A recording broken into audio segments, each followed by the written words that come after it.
Alaikum Assalam, Alhamdulillah, how's it going? Alhamdulillah. It's good to see you. Alhamdulillah. Well. What you been up to?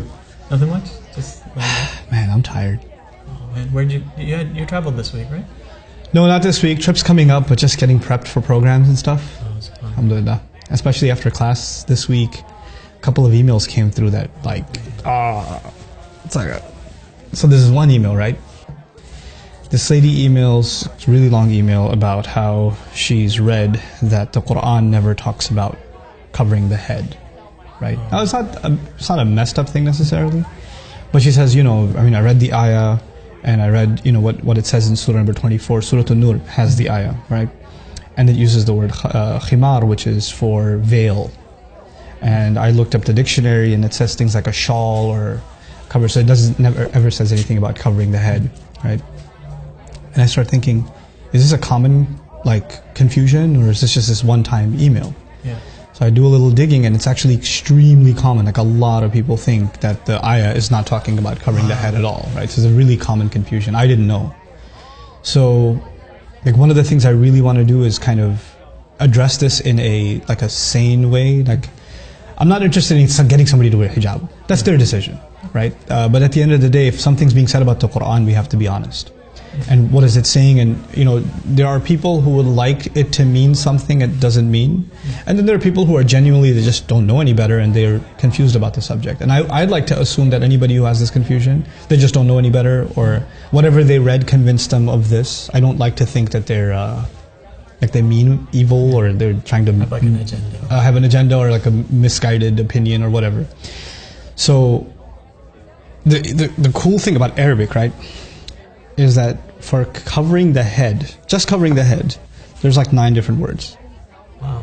And one of them is khimar. Right? So you have, miqna'a and mighfar, and there's all these bunch of words. And that depends on if it covers the head, and if it's up to here, if it's up to here, if it's up to here. Depending on the length, each has its own kind of meaning. And in Old Arabic, the word khimar, which is used in the Quran. Now, you and I know commonly we use the word hijab. Yeah. Hijab is actually not a word for head cover. It's actually a word for barrier. Like a wall could be a hijab. A curtain could be a hijab. Okay, so it just kind of got coined as hijab, but that's not the word in the Quran, nor the Arabs ever used it like that.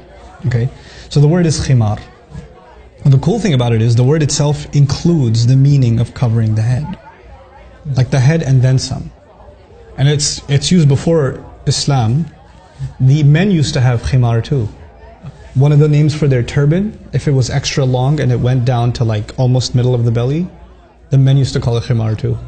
And then, it's so cool. The women had different fashions or whatever. And one of the things the women before Islam used to do is they used to have this bandana type thing that they would tie in the back with their ponytails, and it would go to the middle of their back. So they wouldn't drape it in front, they throw it behind them. That was also called a khimar. Now the Quran says they should take their khimar and throw it in front of them, before their chests. In other words, the only difference is keep the khimar, but just use it, the head cover is already included in the meaning, just use it to cover the front also. Right? And it should be a certain length. That's the meaning. And somebody argues no, but the word khimar, it just means shawl, it doesn't mean head cover, whatever. It's really cool. Are you familiar with the word khamr? You know what that means? Is that alcohol? Alcohol, wine. You know why it's called khamr? No. Because it messes with your head.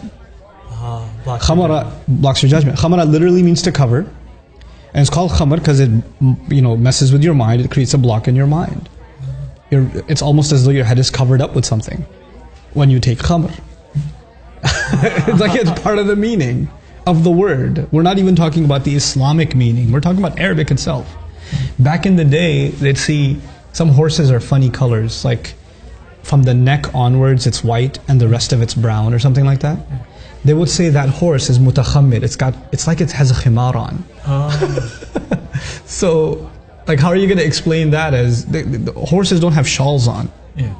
It's just the length. It's just a length, and it's covering its head, and it's up to its neck and all the way down. So that's why they're calling it a khimar. So it's already in the language, but it's so unfortunate that when they say, okay, they should draw their veils over their chest. That's what some translations say, draw the veils over the chest. Well, a veil could be a shawl, it could be any kind of cloth. And it doesn't really include head covering, right? But the Arabic word does. And so I feel like a lot of this confusion comes because people don't pay attention enough to the original language, and how a lot of translations, they oversimplify the issue and we start coming to drastic conclusions. But I think that even if you talk about all of this, like somebody gets upset and says, who are you to tell me that I have to wear this or that? I'm not anybody to tell you anything.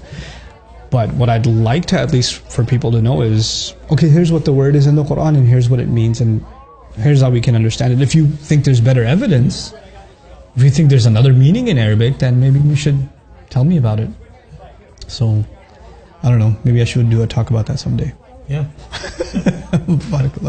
I'll see you next time, inshallah. Okay, Take care. Assalamu alaikum.